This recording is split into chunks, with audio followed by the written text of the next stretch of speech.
I like, click, subscribe, do all that. You already know what time it is. It's Netflix time. This movie's called Monster. A talented teen implicated in a robbery turned murder fights for his innocence and integrity against a criminal justice system that's already judged him. So it's one of those social issue drama movies that just came out. It's about 1 hour and 39 minutes long. Spoiler alert, let's get it. So it starts off right off the back with this bodega scene. Two guys try to rob the bodega man. He pulls out a gun. They're wrestling with the gun and all that stuff. Next thing you know, we see a guy by the name of Steve Harmon in an interrogation room. They're putting him in a paddy wagon, taking him off to jail. Sitting in the cell thinking to himself, what the fuck just happened? The next thing you know, he's putting on a suit. I guess he's getting ready for the trial. Apparently they were in holding at the time. Purple Flacco, ASAP Rocky, heavy ass nigga. So he's talking to his lawyer, who apparently has a mountain of cases. He doesn't really have a whole lot of faith that she's paying attention at first, until the prosecution calls her outside. He's like, why are you defending him? You're wasting your time. All these black kids are the same out here. You know he's gonna get like 20 to life. He would play that type of role in a movie like this, right? She's like, he's a good kid. This is the first time ever getting in trouble. Like, come on now. Bottom line, she's standing up for him, so, you know, he's got some hope in this case. So the situation is this. They were involved in the bodega robbery, which the clerk ended up getting shot and killed. And basically, they're trying to prove their innocence. Then we get a flashback to how they first met each other. They had some conversation actually after he accidentally bumps into him. Then it's back to the case. His parents are in attendance. Jennifer Hudson, greatness. ASAP with his lawyer and all that. And throughout the whole film, we get flashbacks leading into who he was before this trial. Steve was just a kid with a family and a brother. He's going to school. He's doing film photography, doing all that stuff. His dad also teaches too, and he learns a lot from him. So why would he put himself in a position to be at a bodega robbery? So each side is talking to the jury. Basically, he's giving their just due opinions. Why he got his finger in his face like that, though? Paul Victor, you went full-fledged in this one. So anyway, we get scenes where he's just riding his bike, filming some stuff with his girl, then heads into art class. I can't remember his teacher's name, but you'll see why he's important in a minute. He spends a lot of his time creating art from real life experiences. He's out in the park filming people skateboarding and shit. They ASAP like, yo, take pictures of me while I'm flexing on the court, yo, dribbling on these niggas. Then he talks to him about the movie Dead Prez. Y'all know Dead Prez. That's that Chris Tucker, Lorenz Tate shit. Then we get these scenes where he's in jail. I don't even really think he's in jail. I think this is what he's thinking about in his head, like a metaphor. Because regular holding doesn't look like prison out there, right? You know what I'm saying? I mean, maybe I'm wrong. Help me out. No, it's Escobar makes their appearance. Look at him. Yeah. Then he gets a one-on-one conversation with his dad. Then he's out in the yard trying to lift weights and shit. Well, at least he's trying. Then he gets words of encouragement for the greatness that is Nas Escobar. Because he's the man and his words always matter. Then we get to a scene where he's just enjoying the trees. And trust me, if you haven't noticed by now, the timelines skip back and forth a lot. He go to his boo-boo house and start filming. Talking about she act right, he put in one of the movies one day. And then you know you gotta get the loving, give it out the business. Then we get a scene where he's riding the bus straight to jail. I'm really starting to think those scenes are how he's envisioning his life to be if he does get locked up. So we have Detective Carl take the stand. And he's basically being shown the images of what took place in the bodega. We got this guy who either worked there or I guess is the family member, the deceased. He's on trial telling him stuff. Basically telling him what he saw. This lady was an eyewitness. She said she does her shopping there on Tuesdays. She said she saw Steve give up a hand signal or something like that to let the robbers know to come in. This lady confirms that the murder weapon was registered to the bodega man. This guy talks about the information that was given up was cash was stolen and some cigarettes. So they're really trying to paint Steve in a bad light at this point right now. I wonder what's going through ASAP Rocky's mind right now. Probably like, well, if I do get locked up, at least I won't be in Sweden.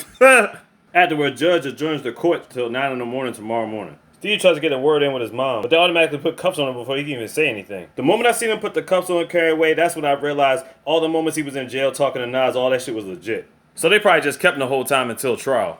Then we get a flashback to Rocky and Steve, right? And yes, they're in Harlem. Yes, I wanted to answer before you even bothered asking.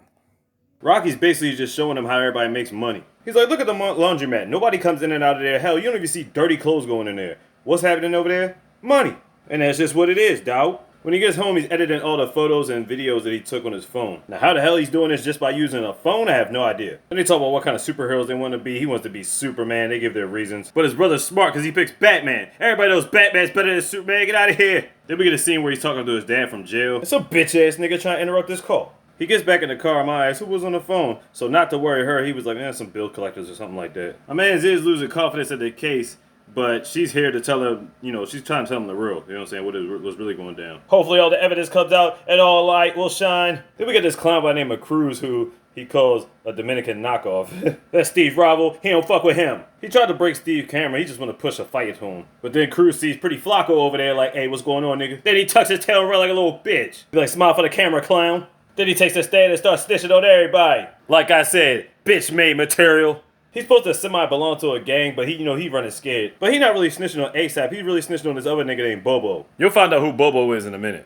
Then we get a flashback scene of him playing his old man at chess. He tells this story about two brothers. He said one of them was scamming money off the top, so when he confronted him about it, and he told him flat out no, he popped him straight in his face, and now he's serving like 100 years in jail. The lesson learned is trust no one. And then the old man gives his analogy on something. He tells a story about riding a tiger to the top of the mountain. But when you get to the top, there's nobody up there but the tiger. So Rocky like, well, where was the guy? He was like, he got ate by the tiger. It's a crazy story. The moral is, you can't trust a tiger out here in these streets. I told the story wrong, but if you watch the movie, you'll get the analogy.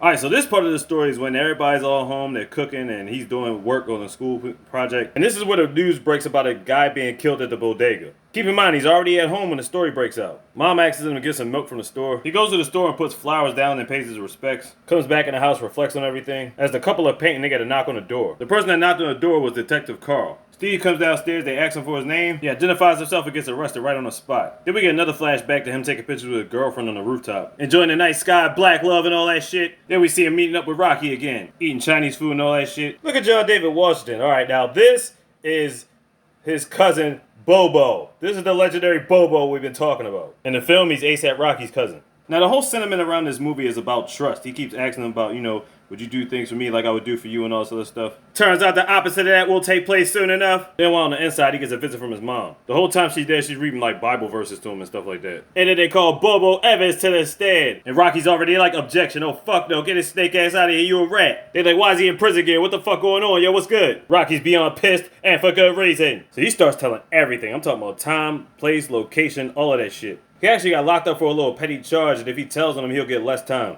Now, he was somewhat truthful when he was referring to Steve, and I use that term very loosely. So it turns out Bobo and Rocky were the ones that actually robbed the store, and from his words, Steve was supposed to be the lookout. Which was false because Cruz already admitted he was the lookout because he was scared of Bobo. Basically, the attorney hits him with the facts like, he didn't make any signals, he didn't make any money off of this, so what was the point in him being in the robbery? Exactly. 25% of your argument don't hold weight, the other 75, maybe. I'm not sure what it says for Steve so far, but from that testimony, A$AP Rocky is definitely fucked.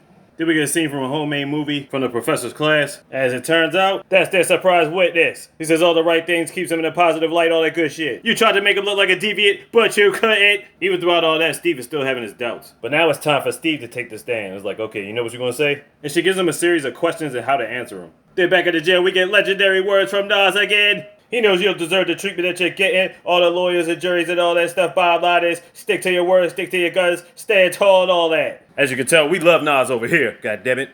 Those words of encouragement is all he needs when he goes up to testify. And now he's ready. He stands in his own truth, gives my man the business with the wordplay, and now it's time for the verdict. But before the verdict, they show us what happened that day at the bodega, as you can see. You got Rocky and Bobo over here. He's telling Steve to go stand over there and check the spot out if there's any cops or anything. He basically forced him to do it. So he goes inside, buys a cream soda. As he's leaving out, he's deflecting the sun out of his eyes. That's when the lady walked past thinking he must have been putting up a hand signal. See Cruz bitch ass waiting on the corner. And after that, that's when everything went down. And now time for the verdict. They found A$AP Rocky guilty. Well, look at it this way. At least you're not in Sweden. And as for Steve, the tension, the nervousness, it's building and building. Friends and family nervous. He's looking like any day now. And the jury finds the defendant not guilty. He's a free man. It's a celebration for getting shit right. He reflects on his work, reminds himself of all the trauma he went through. And the moral of the story is, don't trust none of them niggas. Because when you trust bitch niggas or grimy niggas, you're either going to end up in jail or dead. Hell, that's my moral to the story. Take it for how you want. And you know why else he won, right? Because he had the power of Nas backing him up. Come on now.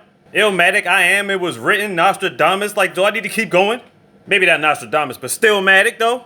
The Lost Tapes 1 and 2, I mean, come on. Etherin niggas. Well, anyway. Monster on Netflix. Check it out. Like, click, subscribe, do all that. You already know what time it is. Slick, easy, up the easy, mister. Big. Could have got damn slogan.